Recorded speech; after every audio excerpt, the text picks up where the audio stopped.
Hey everyone! Today we're diving into the world of Grow a Garden and discussing a character that's captured the hearts of many, Candy Blossom.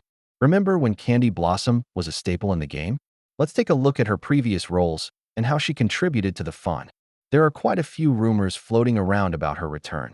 What are players speculating? Let's explore the chatter around the community. Recent updates have come with hints that have players buzzing. We'll analyze what these changes might mean for the return of Candy Blossom. How have the fans reacted? Let's dive into some lively theories and reactions from the community. We even have some insights from the developers themselves on whether we can expect Candy Blossom to make her comeback. What are players predicting? Let's take a closer look at the expectations surrounding her possible return. With all this buzz, one thing is clear. The anticipation for Candy Blossom's return is reaching new heights. We want to hear from you.